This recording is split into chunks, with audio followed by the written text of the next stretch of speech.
कोई भी व्यक्ति, कोई भी घटना, कोई भी परिस्थिति, ध्यान से सुनो, तब तक तुम्हें घसीटती रहेगी जब तक नाम रूप नहीं चल रहा है। नाम आराध्य देव का रूप प्रभु। आचार्य चरण कह रहे हैं, सब शोहित निष्कामति श्री वृंदावन विश्राम, श्री राधा वल्लभ लाल को हृदय ध्यान मुख न। पकड़ो, बात पकड़ो, आचार्य की बात है।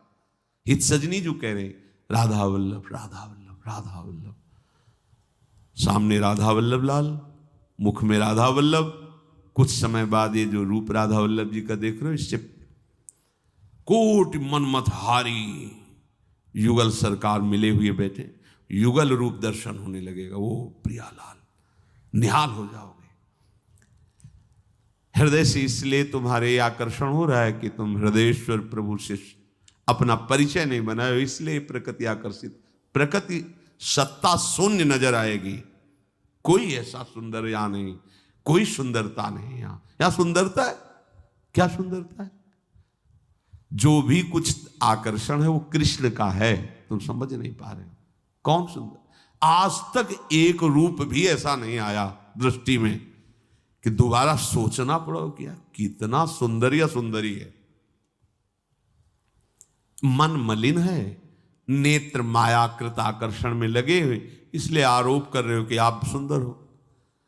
हमने दर्शन किए थे, ऐसे बैठे सीढ़ी पे, सामने ही रहते थे, एक एक बाल काटा, बताओ, इधर का उधर, मतलब आरोप है उनको कि मैं सुंदर हूं। अरे आओ, सुंदरता की बाजार लगी है, तुम्हें दिखाएं। दासी की सुंदरता देखकर करोड़ लक्ष्मी मूर्छित हो गई। अभी तो सुंदरता की दास की बात ही नहीं कह रहे। लक्ष्मी कोटि विलक्ष लक्षण लसल लीला किशोरी सतई। करोड़ लक्ष्मियां आश्चर्यचकित हो जाएं, ऐसी हमारी स्वामी जी की दासियां सुंदर है। और फिर मधुरात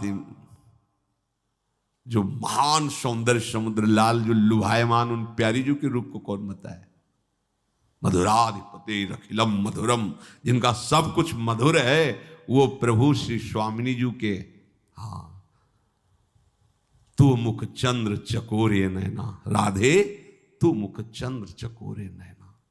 अति आरती अनुरागी लंपट, भूल गई गति पलहू लगे ना। लालजू महाराज के लिए अरबरात मिलवे को निश दिन मिले ही रहत, मनो कबहु मिले ना। ऐसा तो सौंदर्य प्यार किसको देखना चाहते हो? कोई व्यक्ति यदि तुम्हें लुभायमान कर रहा है तो तुम भगवत विमुख हो। इसलिए कोई वस्तु तुम्हें प्रिय लग रही, लुभायमान कर रही, उसका कारण है भजन नहीं तुम्हारे अंदर। कोई घटना तुम्हें विक्षिप्त कर रही है, इसका मतलब भजन नहीं। कोई परिस्थिति तुम्हें प्रभावित कर रही, इसका मतलब हरि भरोसा नहीं। कोई भी वस्तु, व्यक्ति, स्थान, घटना, परिस्थिति तुम्हें प्रभावित नहीं कर सकती। मुस्कुरा के निकलोगे, ये हरि शरणागत का बल होता है। ये हरि शरणागत का बल होता है। महाप्रभु चैतन्य देव जी हा कृष्ण रो रहे थे, विलाप कर रहे थे। कुछ सुंदरियां वहां से निकली जो देह व्यापार करती थी। उन्होंने कहा, देखो नया सन्यासी है, कैसे रो रहा है। उन्होंने कहा, हमारी जैसों का संग नहीं मिला होगा इसलिए रो रहा है। जिसकी दृष्टि जैसी होती वैसे तो देखने को मिलता है। तो उनका नहीं, ये कुछ विलक्षण नजर आते हैं। बोले अभी हम चेक कर लेते हैं। वो अपनी गुमान में नजदीक गए। ए किसके लिए रोते हो? नेत्र से पलटे, आंसुओं से भरे नेत्र, चरणों की तरफ झुके। मां, हमें पता है कि आप हम पर कृपा करने आए हो, मुझे कृष्ण प्रेम दे दो। और देखते वो सारी की सारी मलिनता आ गई, वो खुद रोने लगी। हाय, मैं ऐसे परम पवित्र के प्रति क्या। उनकी दृष्टि में कोई सुंदर, उनकी दृष्टि में कोई आकर्षण, जहां कृष्ण प्रेम का रंग चढ़ता है उसे कोई प्रभावित कर सके। कोई व्यक्ति, वस्तु, घटना, परिस्थिति उसे डिगा सके नहीं। इसीलिए गुह्यतम बात है, एकमात्र प्रभु का आश्रय लो, हृदय से आश्रय लो, और नाम न छूटने पावे। कोई तुम्हें परास्त नहीं कर सकता। परास्त होते हुए भी विजय श्री तुम्हें मिलेगी। दोनों बातें समझो, कोई तुम्हें परास्त नहीं कर सकता और परास्त होते हुए भी विजय श्री तुम्ही को मिलेगी। अब इस बात के रहस्य को समझने के लिए भजन करोगे तो समझ में आ जाएगा। प्रत्यक्षावगमम, इसका फल प्रत्यक्ष होता है, भविष्य में नहीं। जो उपासक, ध्यान दीजिए, प्रभु का आश्रय लेकर प्रभु का भजन करता है, जितना दृढ़ आश्रय होगा उतनी विलक्षणता उसको अनुभव में आने लगेगी। यदि आपको नहीं आ रही तो अभी आप भगवद आश्रित नहीं है।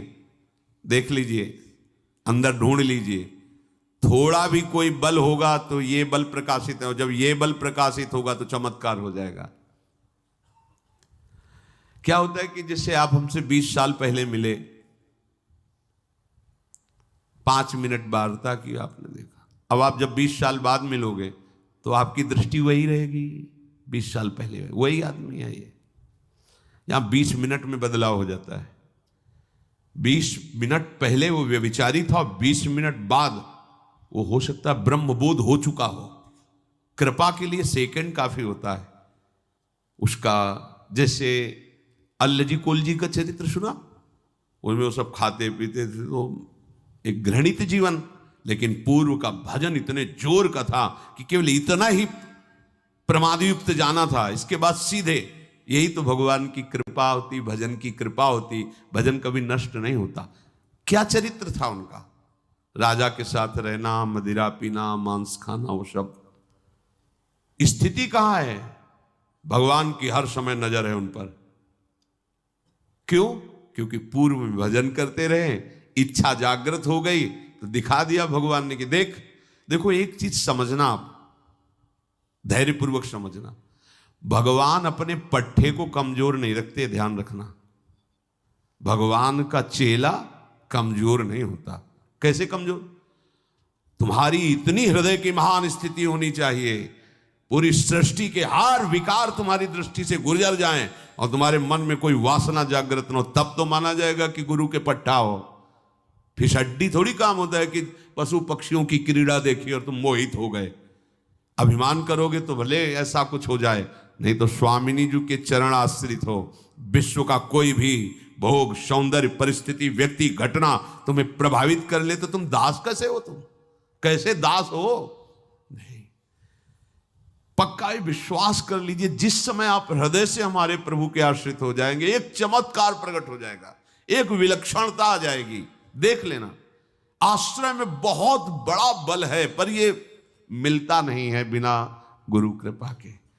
कहीं ना कहीं परिचय, व्यवहार का आश्रय, धन का आश्रय, जगत का आश्रय, संबंध, ये बड़ा प्रपंच है।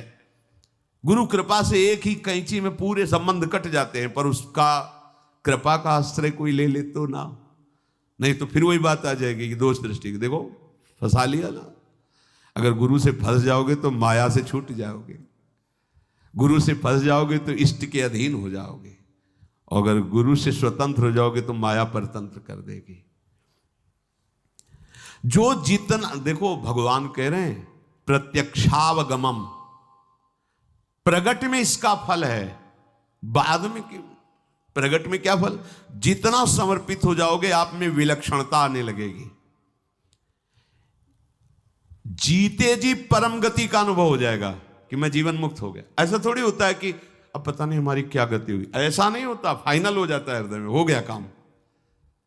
देखो काकभूषण जी गरुड़ जी से कह रहे हैं, अब कृत्य कृत्य भयो, हो गया, हमारा हो गया, सुखी न भयो उभय की नाई।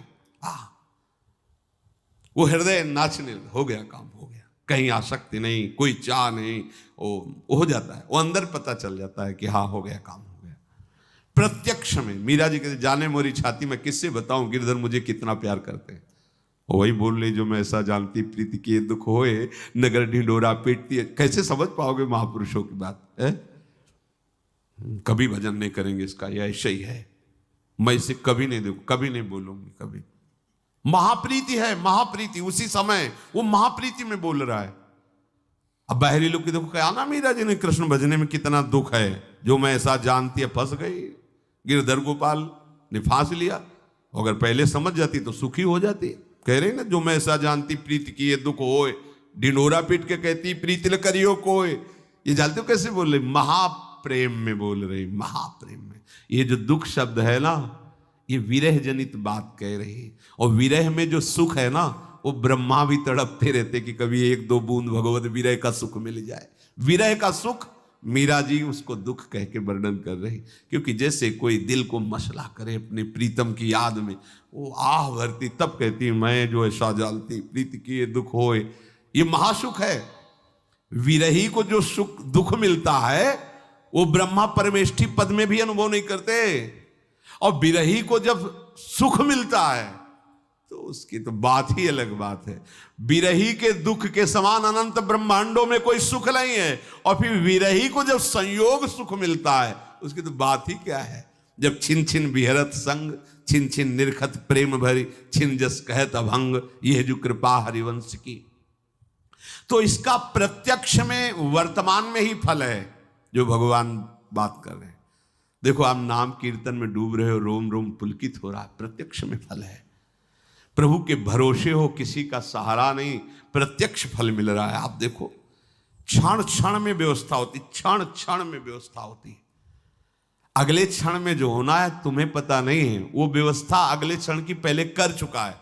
अब तुम जो ही सोचोगे कि अब क्या होगा तो हो गया, तो वो तुम सोचे अब हो, व्यवस्था पहले हो गई है। इतने वो कृपालु है। प्रत्यक्ष में लोक परलोक गति मुक्ति जो चाहोगे सब धर्म्यम। और ये